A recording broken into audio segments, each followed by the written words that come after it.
Vacation દરમિયાન દ્વારકા ભક્તોથી ધમધમતું રહ્યું. સમગ્ર ઉનાળુ વેકેશનમાં યાત્રાધામોમાં યાત્રાળુઓની ભીડ જોવા મળી. વિશ્વ પ્રસિદ્ધ યાત્રાધામ દ્વારકામાં ઉનાળુ વેકેશન દરમિયાન 13.55 લાખ લોકોએ ભગવાન દ્વારકાધીશના દર્શન કર્યા. દેશના અનેક રાજ્યોમાંથી મોટી સંખ્યામાં યાત્રિકો દ્વારકા પધાર્યા અને કાળિયા ઠાકરના દર્શન કરીને ધન્યતા અનુભવી. ઉલ્લેખનીય છે કે યાત્રાળુઓ સરળતાથી ભગવાન દ્વારકાધીશના દર્શન કરી શકે તે માટે તંત્રએ પણ યોગ્ય વ્યવસ્થા કરી હતી.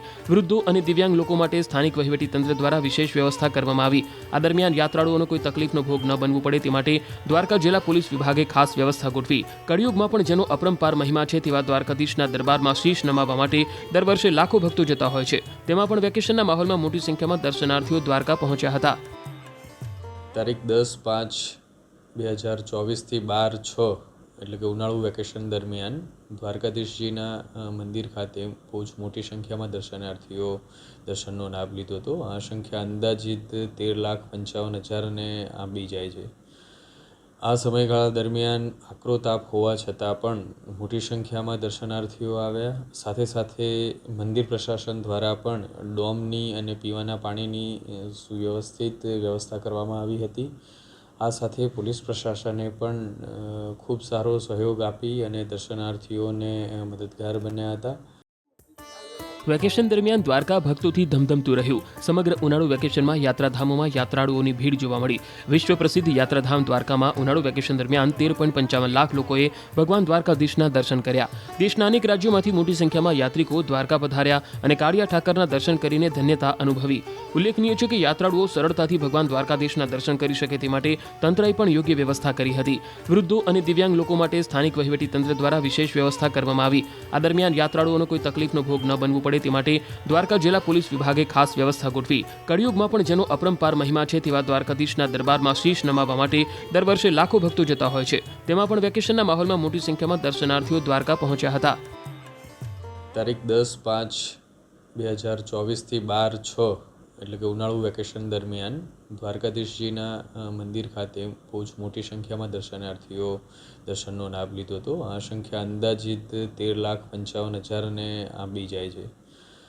આ સમયગાળા દરમિયાન આકરો તાપ હોવા છતાં પણ મોટી સંખ્યામાં દર્શનાર્થીઓ આવ્યા. સાથે સાથે મંદિર પ્રશાસન દ્વારા પણ ડોમની અને પીવાના પાણીની સુવ્યવસ્થિત વ્યવસ્થા કરવામાં આવી હતી.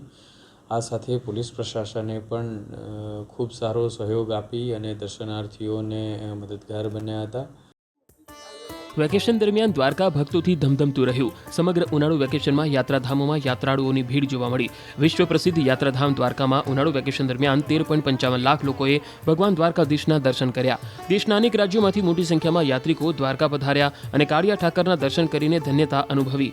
ઉલ્લેખનીય છે કે યાત્રાળુઓ સરળતાથી ભગવાન દ્વારકાધીશના દર્શન કરી શકે તે માટે તંત્રએ પણ યોગ્ય વ્યવસ્થા કરી હતી. વૃદ્ધો અને દિવ્યાંગ લોકો માટે સ્થાનિક વહીવટીતંત્ર દ્વારા વિશેષ વ્યવસ્થા કરવામાં આવી.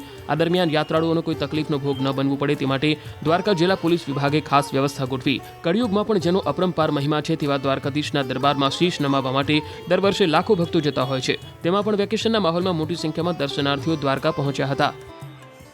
તારીખ 10/5/2024 12/6 એટલે કે ઉનાળુ વેકેશન દરમિયાન દ્વારકાધીશજીના મંદિર ખાતે બહુ જ મોટી સંખ્યામાં દર્શનાર્થીઓ દર્શનનો લાભ લીધો હતો. આ સંખ્યા અંદાજિત 13,55,000ને આંબી જાય છે.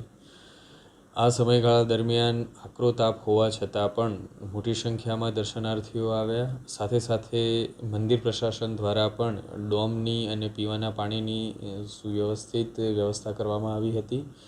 આ સાથે પોલીસ પ્રશાસને પણ ખૂબ સારો સહયોગ આપી અને દર્શનાર્થીઓને મદદગાર બન્યા હતા.